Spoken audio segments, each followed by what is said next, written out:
Good morning, boys and girls. This is Miss Ross again with Thursday morning story time. And you know, we have a Halloween coming up soon. I believe that's going to be on Saturday.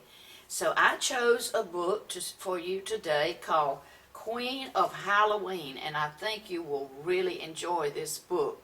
And I also want to tell you that our trunk or treat at the First Baptist Church will be this Saturday from 5 to 6:30. It's scheduled from 5 to 6:30 right here in our parking lot. So you will have if you can get out to come and the parents can bring you, please come up for trunk or treat at First Baptist Church this Saturday. Good. Boys and girls, our story today is Queen of Halloween, and it is by Mary Engelbrett. Mary Engelbrett wrote this book. And you know, Halloween is just around the corner. It's Saturday, October 31st. And let me remind you that we will be having, at First Baptist Church, from 5 to 6:30, we will be having trunk or treat. So out in the parking lot, so you're welcome to come up and enjoy that. Now, Queen of Halloween by Mary Engelbrett. I think you will enjoy this book. The girl in this book is named Anne Estelle, and the boy is named Michael. And you see the title page is very colorful, pretty.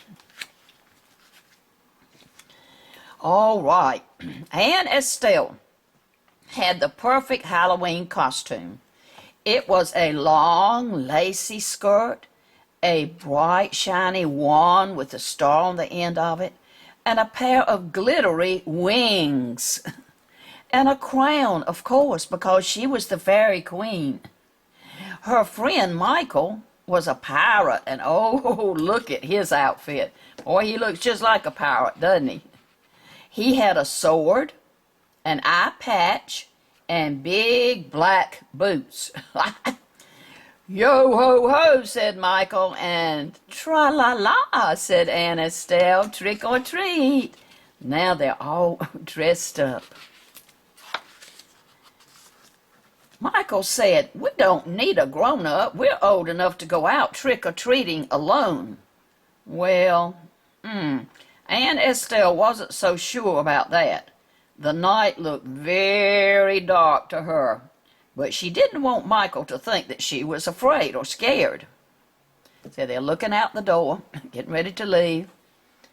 And then, let's see who comes into the picture. "Well, you might not need a grown-up, but I need some kids," said Anne Estelle's father. "Let's go before all the candy's gone." So he's going to go with them, which is a good idea. Anne Estelle had been right. The night was dark. Even the street lights didn't seem very bright, and there were ghosts and witches running everywhere. And you see, they brought the little family dog, the little pup. He's got him on a leash, and Anne Estelle's holding her dad's hand. "Now, don't be scared," said Anne Estelle's father, and he squeezed her hand tight. "This is all just pretend." And now you see, here's a ghost, and then the pirate again, and this looks like a robot of some kind, and then a little witch over here. And I believe it is a dark night. All those kids are out trick-or-treating.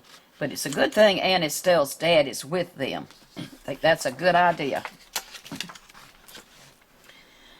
"I know," said Anne Estelle, but she squeezed his hand back. And Michael said, "Pirates are brave," and he holds his sword up in the air, and he knows that he needs to be brave. And Anne Estelle holds out her wand, and she says, "And queens are brave too." I'm going to give you time to look good at the pictures.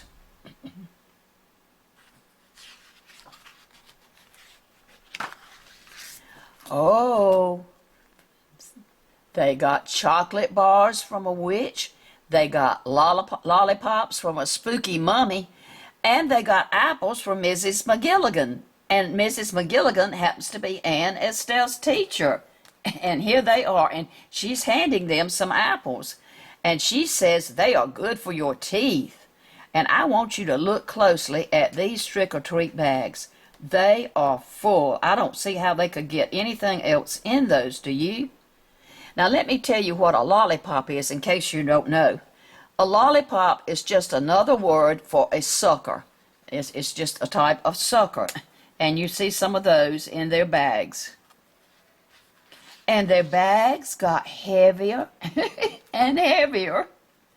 Look at them here. Michael, he can't hardly pick his up, can he? And, oh, she's got hers, but look, she dropped one of her lollipops or suckers. A little pumpkin one fell out. And look over here at the dog. He's sniffing away, isn't he? I believe he smells something in there he'd like to have too, don't you?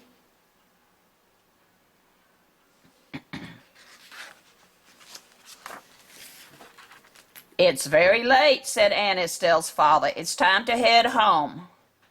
Oh, said Aunt Estelle, can we do one more house? One more house. And Michael said, and can we go alone? We're old enough. Please, can we go alone? Well, all right, said Aunt Estelle's father. I'll let you go alone, but I'm going to wait for you on the sidewalk. Just go up and ring the doorbell. So there they go. Now they're so excited because they're going to be able to go up to the house right by themselves. Oh, look at that night sky and look at that beautiful full moon. You can hardly see them, but here they are walking up to the house. And look in the tree. These people have got little ghosts hanging in the tree, and they're just flying away in the wind. The house was big and old, and the wind blew in the bushes as Aunt Estelle and Michael came up the sidewalk. And the closer they got, the scarier the house looked. And they could hear a dog barking nearby. Woof, woof, woof, woof, woof, woof, woof, woof, woof. Aunt Estelle didn't like big dogs. She wanted to look back at her dad, but you know what? But Michael, if she did, Michael would know that she was scared. So she was afraid to even look back at her dad watching them. Oh, they're right at the door now. Here they are. They are approaching the steps. And all of a sudden, the porch steps creaked when they stepped up on them. And the dog barked again. Woof, woof, woof. Woof, woof, woof, woof, woof. Michael whispered, I don't think anybody's home. I don't think anybody's home. Let's go back. Let's go back. And Aunt Estelle looked at Michael. His voice sounded so shaky. Look at this page. The eye that wasn't covered with the patch was very wide and scary looking. Aunt Estelle realized something. She realized that Michael was afraid after all. She's looking at him. And he does look afraid, doesn't he? But let's see what happens. Somehow that made Aunt Estelle feel braver. And she said, oh, let's ring the bell, she said. But there's a dog, said Michael. Woof, woof, woof, woof, woof. There's a dog, said Michael. Well, Aunt Estelle said, it's in the backyard. It won't hurt us. I believe she's just gotten really brave now, don't you? So, she reached up with her finger, and what did she do?